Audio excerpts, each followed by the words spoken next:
नमस्कार दोस्तों, मैं हूं गुमनाम और आप सुन रहे हैं हॉरर कहानी, वो भी मेरी जुबानी। दोस्तों, आज की कहानी एक ट्रक ड्राइवर की है जिनका नाम है गिरधारी मोहन। तो चलिए अब ये कहानी गिरधारी मोहन के नजरिए से सुनते हैं। लेकिन उससे पहले आप लोगों से एक शिकायत है।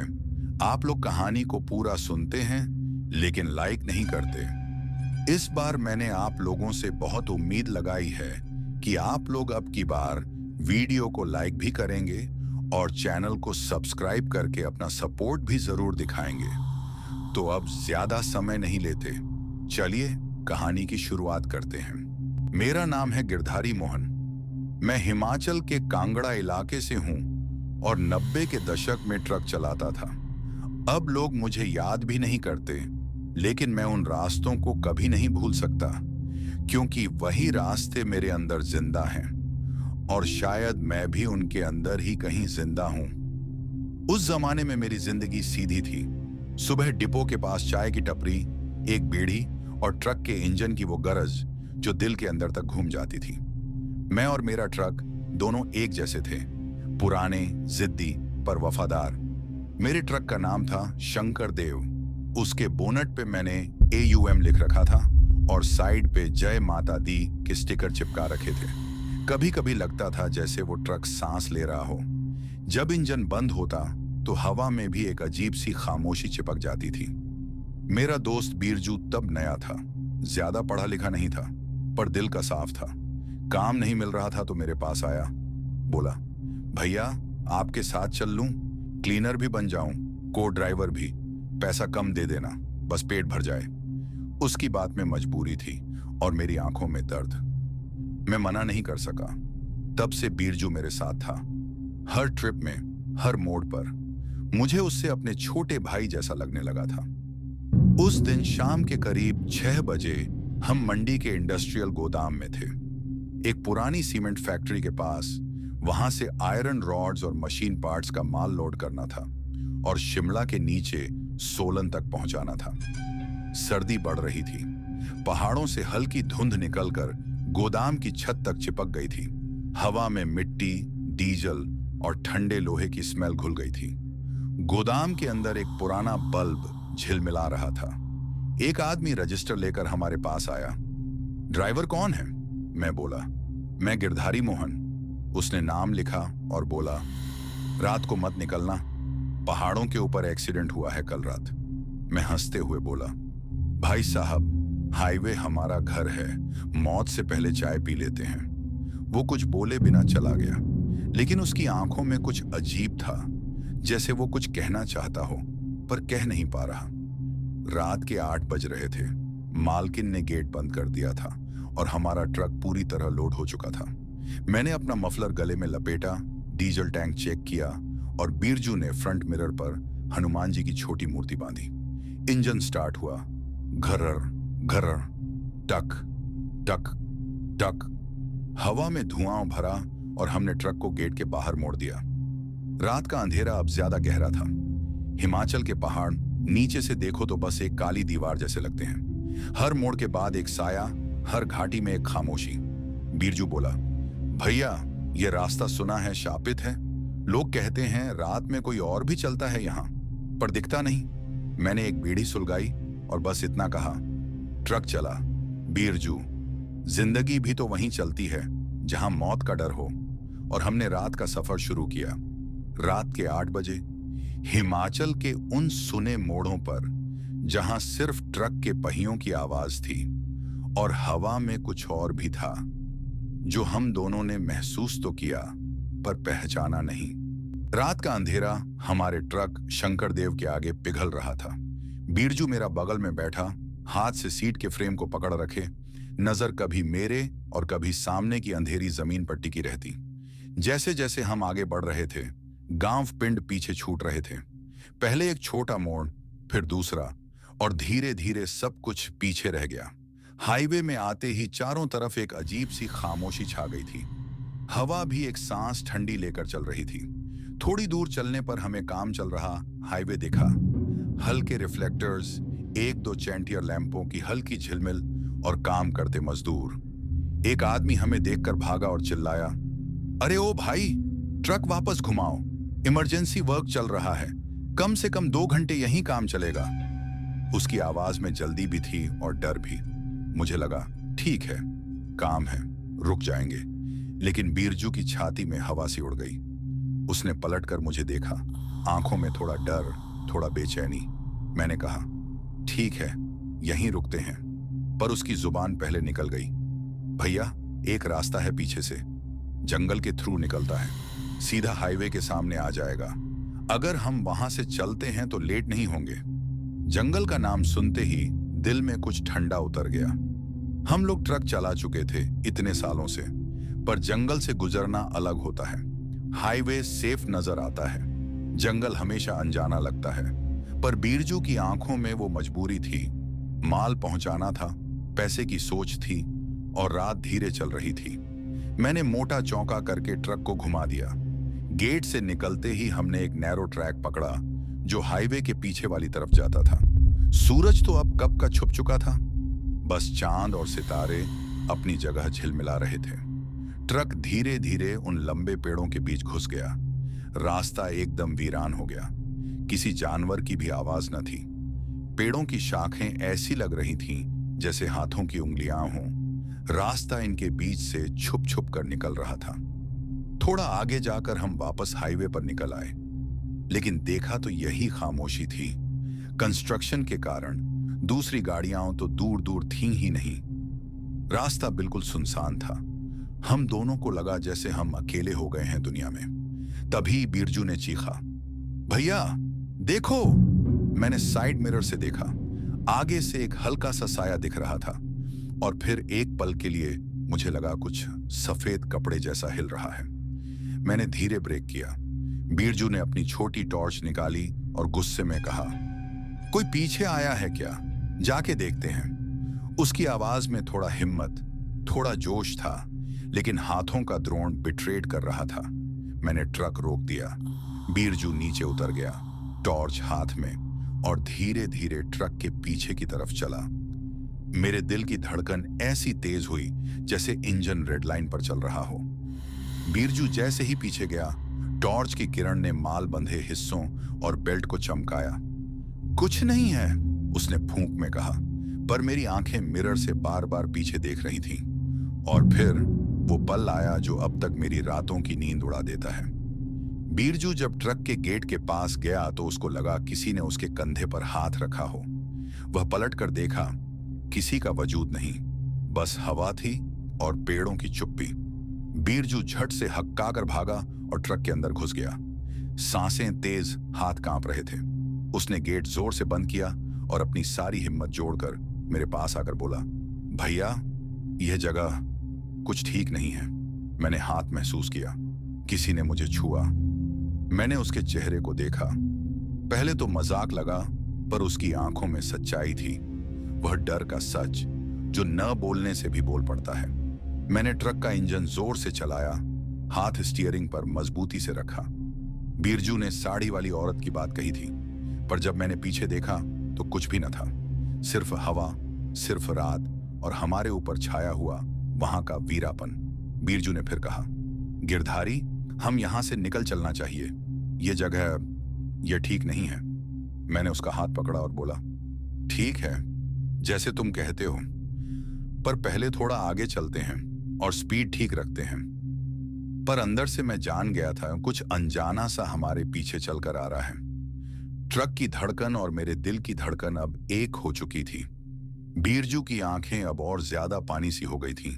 उसकी सांस, उसकी आवाज, उसका हर हरकत बता रहा था कि अब बस एक पल का खतरा भी सब कुछ बदल देगा। हम दोनों एक ट्रक के अंदर, रात के काले कपड़े में लिपटे हुए, एक फैसला लेने से पहले। बीरजू ने मुझे अपनी बात बता दी और मैं स्टीयरिंग पकड़े अंधेरे की तरफ देखता रहा, जहां से शायद कुछ नजारा आ रहा था और शायद कुछ छुप रहा था। ट्रक को फिर से चलाया मैंने, बिना ज्यादा सोचे समझे। रात का ठंडा हवा काट रहा था और बीरजू ने अपनी जेब से बीड़ी का डब्बा निकाला। उसने एक बीड़ी निकाल के जान से जलाई और धीरे से एक तार खींचकर सिगरेट की तरह न सही पर आग लगा दी। उसकी उंगलियां कांप रही थीं, पर वह धुआं लेता रहा जैसे सब ठीक हो जाएगा। मैंने पूछा, सुन बीरजू, तू ठीक तो है ना? वो ने धुआं निकालते हुए बोला, हाँ भैया, मैं ठीक हूं, बस ये रात और ये रास्ता थोड़ा अजीब लग रहा है। रात के 12 बजने वाले थे और बीरजू ने कहा, भैया मुझे भूख लग गई है, कोई ढाबा मिले तो रुक जाओ, चाय भी पीऊंगा। मैंने नजर आगे की सपाट हाईवे पे डाली। कुछ दूर पे धुंधला सा एक बल्ब चमक रहा था। एक छोटा सा ढाबा था जहां के बाहर 2-3 कुर्सियां 1-2 आदमियों के लिए खाली थी। मैंने स्टीयरिंग थोड़ा सा निचोड़ के ट्रक किनारे लगा दिया और इंजन धीरे धीरे हल्की सी गूंज में बंद किया। बीरजू तुरंत नीचे कूद गया और सीधा वॉशरूम चला गया, आदमी की तरह जो रात भर का बोझ हल्का करना चाहता हो। मैं ढाबे के चाचा जी के पास गया। उसकी उंगलियों से चिपकी हुई चाय की पत्ती की खुशबू और तवा से निकलते तेल की बू दोनों मिलकर रात का एक वैसी ही गहन एहसास दे रहे थे। चाचा जी, 2 कप चाय और 1 पराठा जल्दी बना दीजिए, मैंने कहा। वो मुस्कुराकर बोले, अरे बाबूजी, आप लोग कहाँ जा रहे हो? आज से इस रूट पे कोई गाड़ी नहीं गुजरी। आप पहले ट्रक हो जो यहां से जा रहा है। मैंने हल्का सा हंसा और बोला, रास्ता बंद है इसलिए पीछे से आए थे, अब जल्दी कर दीजिए, माल टाइम पे पहुंचाना है। लेकिन चाचा जी का चेहरा थोड़ा पथरा सा गया। उसने चाय के पतीले को धीरे से हाथ में पकड़ा और पूछा, आप लोग पीछे का रास्ता से आए हो, जंगल वाला रास्ता? मैंने कहा, हाँ चाचा जी, वहां से शॉर्टकट ले लिया, कंस्ट्रक्शन से बचना था। वो थोड़ा और खामोश हो गया। तभी बीरजू वॉशरूम से आके ढाबे के पास आ गया। हाथ से अपना चेहरा पोंछ रहा था, पर उसकी आंखों में अभी भी वही डर सा था। चाचा जी ने गहरी सांस ली और धीरे से बोलने लगा, बच्चों, वो रास्ता शापित है, लोग अभी तक बात करते हैं। वहां से गुजरते लोग के पीछे एक पिशाचनी लग जाती है। कई साल पहले वहां कोई काला जादू करने आई थी। एक जानवर ने उसका शिकार कर दिया और मारा गया। उसके बाद वो रूह चुड़ैल वहां भटकने लगी। बीरजू का रंग सफेद हो गया।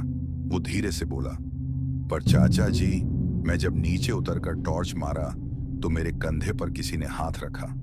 मैंने महसूस किया। चाचा जी की आंखें थोड़ी सी और धड़कन से भर गईं। उसने मेरा और बीरजू का चेहरा ध्यान से देखा और कहा, वो श्राप की निशानी है। अगर उसने आपको छुआ है तो वो आप दोनों के पीछे चल पड़ेगी। जल्दी से निकल जाओ, वक्त बर्बाद मत करो। उसकी बात सुनकर मेरा गुस्सा उभर आया। मैं चाचा जी के सामने सीधा खड़ा हो गया और बोला, अरे चाचा जी, ये फालतू बातें मत फैलाओ। हमने इतने साल ट्रक चलाया है, किसी चुड़ैल की कहानी से कोई माल डिलीवर नहीं होता। हमें चाय दो और पराठा दो, हम निकल रहे हैं अभी। मेरी आवाज में सख्ती थी, पर दिल के अंदर कुछ और ही चिल्ला रहा था। बीरजू की सांसें तेज थीं। उसने हाथ से अपनी शर्ट दबाई, जैसे अपने आप को संभाल रहा हो। चाचा जी ने चुपचाप चाय बनाई, पर उसकी आंखों में डर अभी भी चमक रहा था। वो मेरे लिए 1 कप और बीरजू के लिए दूसरा कप रखकर पीछे चला गया, पर उसकी पीठ पर जो थोड़ी सी हिलत सी नजर आई, वो मुझसे छुपाई नहीं गई। ढाबे का अंदर का हिस्सा अंधेरा था। एक वॉल क्लॉक की टिक टिक हवा में बज रही थी और चाय की खुशबू से मिलके एक अजीब सी ठंडक आ रही थी। पराठे की आवाज जब तवे पे पड़ती तो वो आवाज भी जैसे थोड़ी तेज थी, थोड़ी भीतर से। बीरजू ने एक लंबे सांस ली और बीड़ी की कश फूंक दी, पर उसका हाथ अब भी कांप रहा था। मैंने उसके कंधे पर हाथ रखकर कहा, ठीक है बीरजू, हम निकलेंगे, पर आज नाम से किसी चीज को नहीं रोकने देंगे। चल, पहले ये चाय पी लेते हैं। वो धीरे से मुस्कुराया, पर उसकी आंखों में अब भी वो धड़कना था जो रात भर नहीं गया था।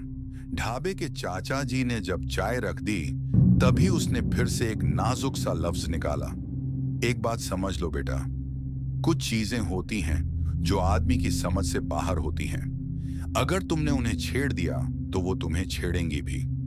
उसकी बात सुनी मैंने, पर मैंने चुप रहना ही बेहतर समझा। मन के अंदर कुछ अंधेरा सा फैल रहा था, पर मैं ट्रक का मालिक था, रोटी जोड़ना मेरा फर्ज था, माल डिलीवर करना मेरा काम था। और फिर भी जब मैंने ढाबे के बाहर से बाहर देखा तो रात कुछ ज्यादा गहरी लग रही थी, जैसे हवाओं में कोई शख्स चल रहा हो पर नजर ना आए। हम चाय पी रहे थे, पर मेरे और बीरजू के बीच का फासला और रात के बीच जो कुछ भी था वह बढ़ता जा रहा था। अब लगता है कि उस रात की हर सांस मेरे अंदर बस गई है। चाय हमने पी ली थी, पर उसका एक एक घूंट अब भी गले में अटका हुआ महसूस होता है। चाचा जी चुपचाप काउंटर के पीछे चले गए और हम दोनों अपनी चाय खत्म कर रहे थे। ढाबे में बस हम थे और एक पतंगा जो बार बार बल्ब के इर्द गिर्द टकरा रहा था। उसकी टप टप टप आवाज उस समय कुछ ज्यादा ही जोर से सुनाई दे रही थी। बिरजू ने हल्की आवाज में कहा, भैया, चाचा जी सही कह रहे होंगे। मैंने कंधे पर जो महसूस किया था ना, वो आदमी का हाथ नहीं था। मैंने उसे देखा, थोड़ा मुस्कुराया भी, लेकिन सच बताऊं तो मेरी गर्दन के पीछे से पसीना बहता जा रहा था। मन में एक अजीब सा बोझ महसूस हो रहा था, जैसे हवा में कोई और भी था, हमें घूर रहा हो। पराठा खत्म करके मैंने पैसा काउंटर पर रखा और बोला, चाचा जी, रात लंबी है, निकलते हैं अब। चाचा जी ने कुछ जवाब नहीं दिया, बस नीचे देखते रहे।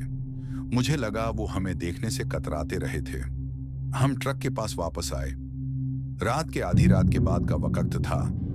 चांद धुंध के पर्दे के पीछे छुप गया था।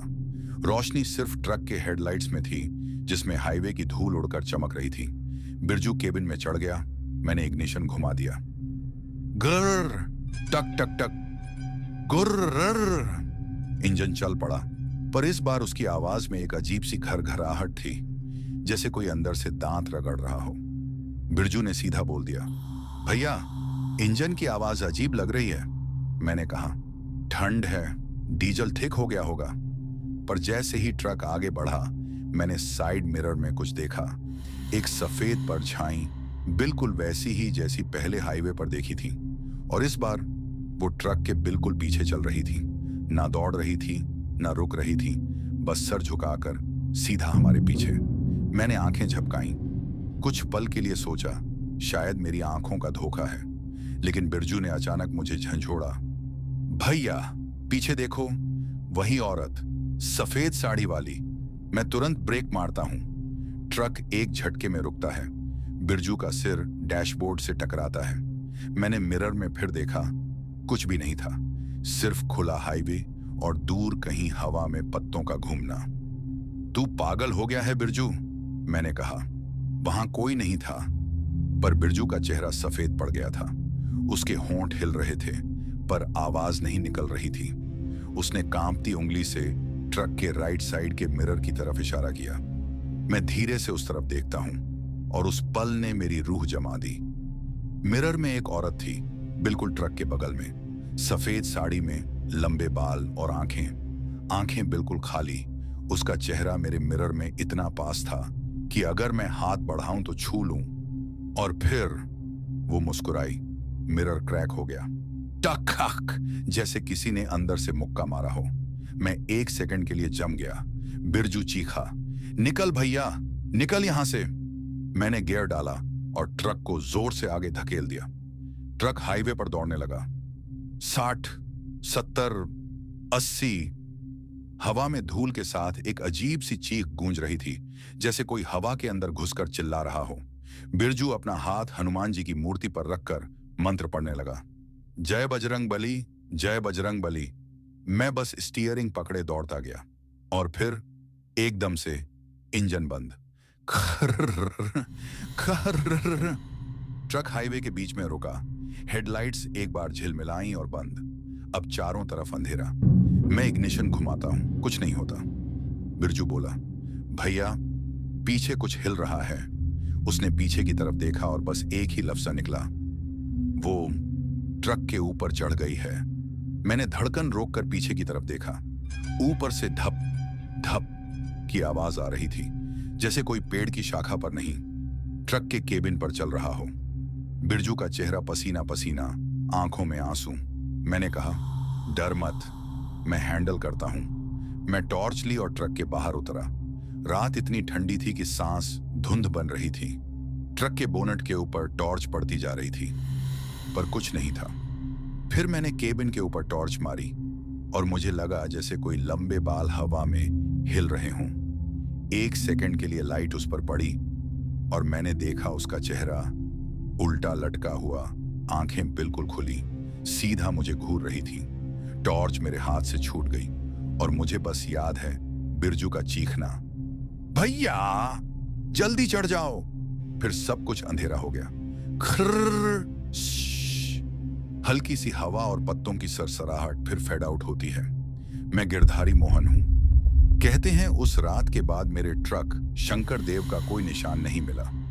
बस उस हाईवे के मोड़ पर एक पुरानी नंबर प्लेट मिली थी और उस पर लिखा था HP 12-9486। कुछ लोग आज भी कहते हैं रात के 12 बजे हिमाचल के उस हाईवे पर एक ट्रक आता है।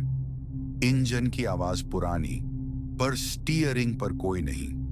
और कभी कभी सफेद साड़ी वाली एक औरत उस ट्रक के पीछे चलती दिखती है। हिमाचल के एक छोटे से गांव भटेहड़। रात के 1:15 बज रहे थे। एक नया ड्राइवर सुरिंदर पाल और उसका क्लीनर चिंटू चंडीगढ़ से शिमला की तरफ माल ले जा रहे थे। उनका ट्रक पुराना था, पर सुरिंदर कहता था जो ट्रक पुराना होता है ना, उसमें जान ज्यादा होती है। हवा में ठंड थी और रात का अंधेरा इतना गहरा कि हेडलाइट भी धुंध को चीर नहीं पा रही थी।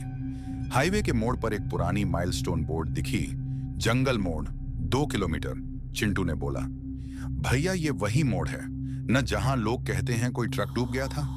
सुरिंदर ने सिगरेट का एक लंबा कश लेते हुए कहा, बस बकवास है सब।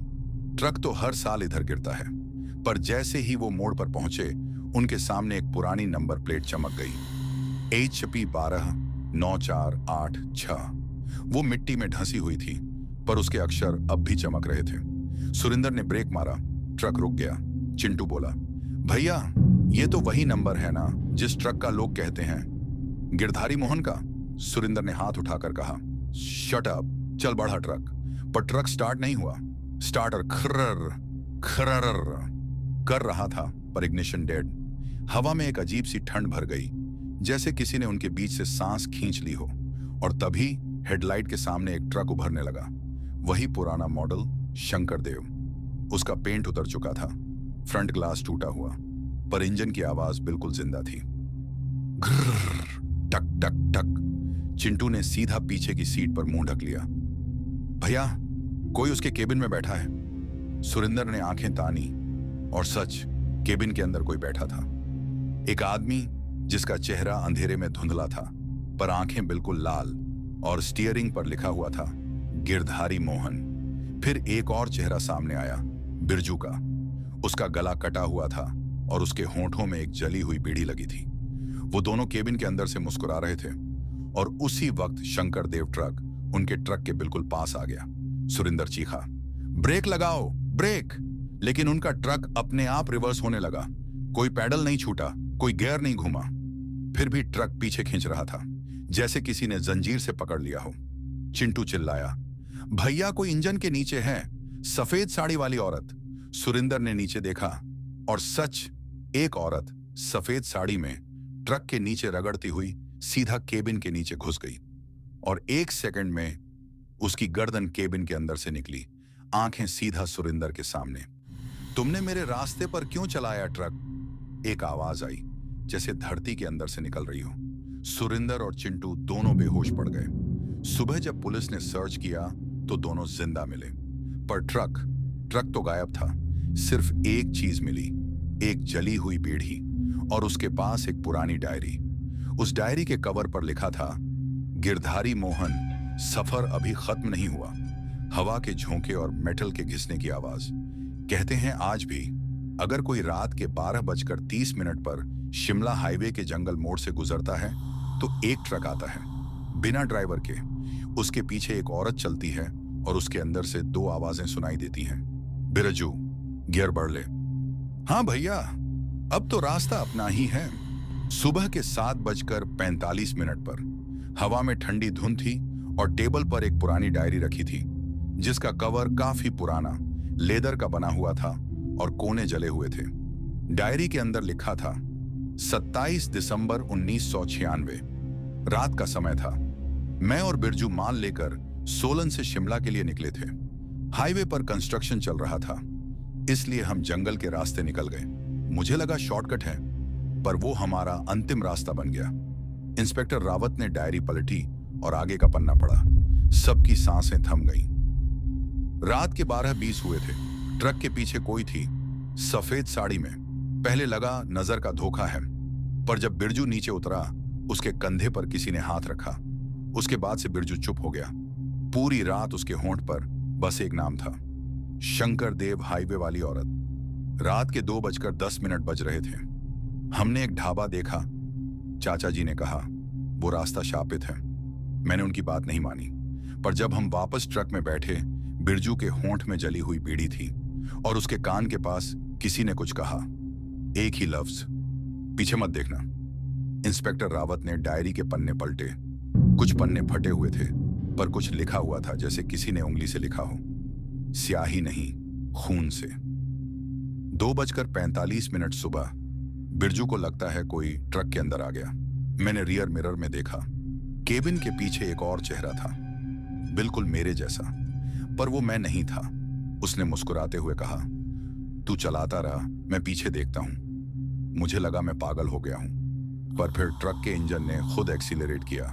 इंस्पेक्टर रावत हाथ कांपते हुए, ये लिखा कैसे गया? अगर दोनों मर गए तो लिखा किसने?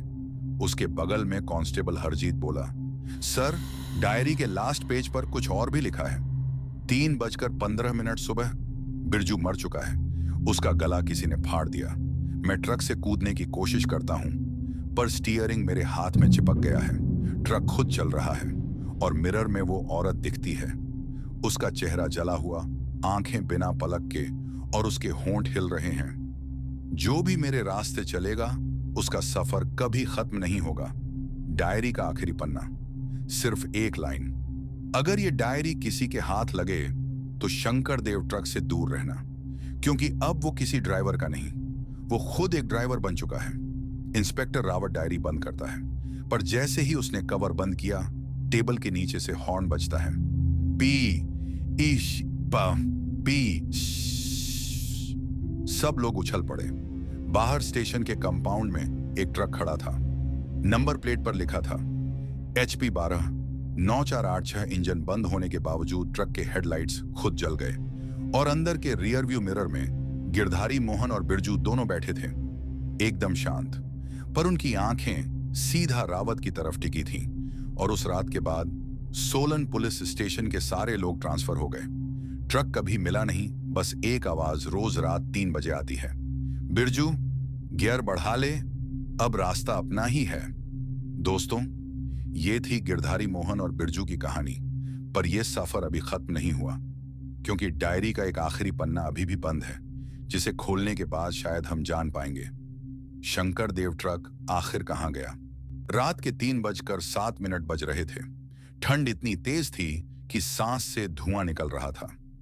एक नया ट्रक ड्राइवर राजेंद्र नेगी और उसका क्लीनर इम्तियाज शिमला से सोलन की तरफ माल ले जा रहे थे।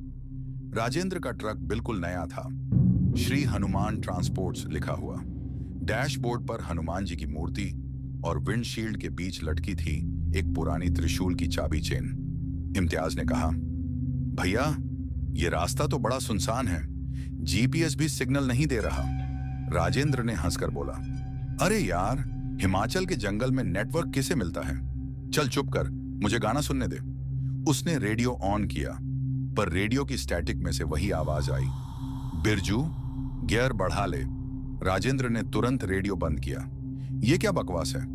इम्तियाज बोला, भैया, ये किसकी आवाज थी? राजेंद्र ने बस स्टीयरिंग थोड़ा टाइट पकड़ा और बोला, पता नहीं, कोई प्रैंक होगा। पर रास्ता अब धीरे धीरे बदल रहा था। हाईवे का ब्लैक टॉप खत्म और जंगल का कच्चा रास्ता शुरू। हेडलाइट के सामने एक माइलस्टोन उभरा। जंगल मोड़ 0 किलोमीटर। ट्रक धीरे धीरे मोड़ पर पहुंचा। हवा थोड़ी और ठंडी हो गई। पेड़ों के पत्ते हिले और कहीं से झाड़ियों में किसी के चलने की आवाज, चर चर चर। इम्तियाज ने खिड़की से टॉर्च निकाली और नीचे फोकस किया। टॉर्च की रोशनी में एक पुराना मेटल का डिब्बा चमका। उस पर लिखा था, प्रॉपर्टी ऑफ HP 12-9486। राजेंद्र ने ट्रक रोक दिया। नीचे उतरकर दोनों ने डिब्बा खोला। अंदर एक पुरानी डायरी थी जिसमें पहला पेज लिखा था, जो ये पढ़ रहा है अब वो भी मेरे सफर का हिस्सा बन गया है। गिरधारी मोहन। इम्तियाज ने डायरी राजेंद्र को दी और बोला, भैया ये वही ड्राइवर है ना जिसकी कहानी आज तक लोग रेडियो पर सुनते हैं? राजेंद्र ने डायरी पलटी। लिखा था, मैं लौटूंगा जब कोई रात के 3 बजे मेरा नाम पड़ेगा। और जैसे ही राजेंद्र ने वो लाइन पढ़ी, ट्रक का इंजन खुद स्टार्ट हो गया। गर्र टक टक टक। गियर शिफ्ट हुआ बिना किसी के हाथ लगाए। स्टीयरिंग अपने आप घूमने लगा। इम्तियाज चीखा, भैया आपने इग्निशन छोड़ा ही नहीं। राजेंद्र ने कहा, मैं कुछ नहीं कर रहा। हेडलाइट के सामने एक सफेद सा साया उभरा। एक औरत लंबी सफेद साड़ी में, और उसके हाथ में वही टॉर्च थी जो बिरजू के पास थी। उसके पैर जमीन को छू नहीं रहे थे। वो हवा में लटक कर ट्रक के बोनट के पास आई और केबिन के शीशे पर लिखा, स्वागत है राजेंद्र। ट्रक खुद ही चल रहा था। स्टीयरिंग अपने आप मुड़ रहा था और स्पीडोमीटर 60 से 90 तक पहुंच गया। इम्तियाज चिल्लाया, भैया ब्रेक नहीं लग रहा, ब्रेक फेल है। राजेंद्र पैडल तोड़कर दबाता रहा पर ट्रक रुकता ही नहीं। फिर रियर व्यू मिरर में एक रिफ्लेक्शन दिखा। बिरजू बैठा था, उसी फटी हुई शर्ट में और उसके होंठ में जली हुई पीढ़ी। उसके बगल में गिरधारी मोहन, जो धीरे से बोला, बिरजू गियर बढ़ा ले। राजेंद्र ने पीछे मुड़कर देखा। कैब के अंदर कोई नहीं था, पर उनकी आवाजें अब भी चल रही थीं। रुक नहीं सकता राजेंद्र, अब तू हमारा हिस्सा है। फिर एक झटका लगा। ट्रक सीधा खेतों के बीच घुस गया। हेडलाइट ब्लिंक कर बंद हो गई। सब कुछ अंधेरा, सिर्फ डायरी का कवर चमक रहा था और उसमें लिखा था, एक बार रात के 3 बजे अगर शंकर देव का इंजन चल गया तो सुबह तक किसी का ट्रक नहीं बचता। सुबह 6 बजे लोकल पुलिस को एक ट्रक मिला, आधा जंगल में डूबा हुआ। ड्राइवर और क्लीनर दोनों गायब, पर डैशबोर्ड पर डायरी रखी थी और सीट के पास एक नई नंबर प्लेट, HP 25-7184, राजेंद्र के ट्रक का नंबर। डायरी के आखिरी पेज पर लिखा था, अब सफर मेरा नहीं राजेंद्र का है। मैं तो चला गया, पर शंकर देव ट्रक अब नया ड्राइवर ढूंढ चुका है। हल्की हवा और एक हॉर्न की गूंज। कहते हैं आज भी अगर कोई ट्रक ड्राइवर रात के 3 बजे हिमाचल के जंगल मोड़ से गुजरता है तो एक पुरानी डायरी उसके डैशबोर्ड पर मिलती है और बस उसे पढ़ना मना है, क्योंकि उसके बाद वो ड्राइवर कभी घर लौट के नहीं आता। रात के 2:50 बज रहे थे। RJ नकुल, जो हॉरर कहानियां सुनाता था, बिल्कुल हमारे गुमनाम दोस्त की तरह, आज एक एक्सक्लूसिव सेगमेंट अनाउंस करने वाला था। शंकर देव ट्रक रियल टेप्स। उसके स्टूडियो में एक पुरानी कैसेट आई थी जिसे पुलिस ने सोलन के जंगल से रिकवर किया था। कैसेट पर लिखा था, रिकॉर्डिंग गिरधारी मोहन, दिसंबर 1996। नकुल ने माइक के सामने बैठकर रिकॉर्डर ऑन किया। रूम में हल्की सी रोशनी थी और मॉनिटर की घड़ी में 3 बजे सुबह बज गए। कैसेट से आवाज आई, बिरजू ट्रक को मत रोको, कोई हमारे साथ है। भैया, मेरे कंधे पर फिर किसी ने हाथ रखा। फिर स्टैटिक और एक और आवाज, एक औरत की, गहरी, खुरदुरी और बर्फ जैसी ठंडी। तुम सब मेरे रास्ते आए हो, अब वापस नहीं जा सकते। नकुल के हेडफोन से वो आवाज सीधे उसके कानों के अंदर उतर गई। उसने फौरन फेडर डाउन किया और माइक बंद कर दिया, पर आवाज बंद नहीं हुई। हेडफोन के अंदर से फिर वही फुसफुसाहट आई, नकुल मुझे सुनाई दे रहा है तुम्हारा सांस लेना। नकुल जम गया। उसके सामने के ग्लास पैनल के पीछे कंट्रोल रूम खाली था। बस एक रिफ्लेक्शन, एक ट्रक का फ्रंट ग्रिल और उसके पीछे सफेद साड़ी वाली औरत जो सीधे उसकी आंखों में देख रही थी। 2:59 से 3:00 स्टूडियो के बाहर से एक हॉर्न बजा। बीप। नकुल ने खिड़की से बाहर देखा।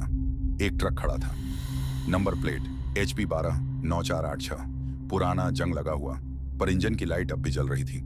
उसके अंदर गिरधारी मोहन और बिरजू दोनों बैठे हुए। एक कोने में वही सफेद साड़ी वाली औरत।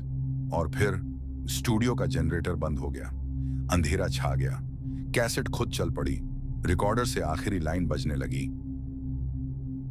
मैं गिरधारी मोहन बोल रहा हूं, ये ट्रक अब किसी का नहीं, अब ये शंकर देव हाईवे का अपना ड्राइवर है। और उसी वक्त स्टूडियो के माइक से लाइव हॉर्न बजा। सिग्नल कट गया, ट्रांसमिशन ऑफ। अगली सुबह 9:30 सुबह पुलिस ने स्टूडियो का दरवाजा खोला। सारा सामान जला हुआ था, कैसेट पिघली हुई, लेकिन एक चीज सलामत, नकुल का माइक। और माइक के पास लिखी थी एक लाइन, किसी और की लिखावट में, आज से हर रात 3 बजे रेडियो हिमाचल से एक ट्रक की आवाज आएगी, और जिसे वो आवाज सुनाई दे गई उसका नाम गिरधारी मोहन के सफर में जुड़ जाएगा। फिर एक आवाज गूंजी, बिरजू गियर बढ़ा ले। कुछ पल की चुप्पी, फिर एक और आवाज, नई और ताजा, हाँ भैया नकुल रेडी है। और तब से रेडियो हिमाचल की 107.8 फ्रीक्वेंसी हर रात 3 बजे सिर्फ एक ही चीज प्रसारित करती है, ट्रक के हॉर्न की आवाज। और कुछ लोग कहते हैं, अगर उस वक्त आप अपना रेडियो चालू करें तो एक आवाज पूछती है, ड्राइवर बनना है क्या? तो दोस्तों, आज की कहानी यहीं खत्म होती है। अगर आप लोगों को यह कहानी पसंद आई हो तो इस वीडियो को लाइक करके चैनल को सब्सक्राइब कर लो। और जिससे भी अगली वीडियो में अपना नाम अनाउंस करवाना है तो कमेंट सेक्शन में अपना नाम और लोकेशन लिख दीजिए। मैं आप लोगों से अब अलविदा चाहता हूं। तब तक आप लोग अपना और अपने घर वालों का ख्याल रखिए।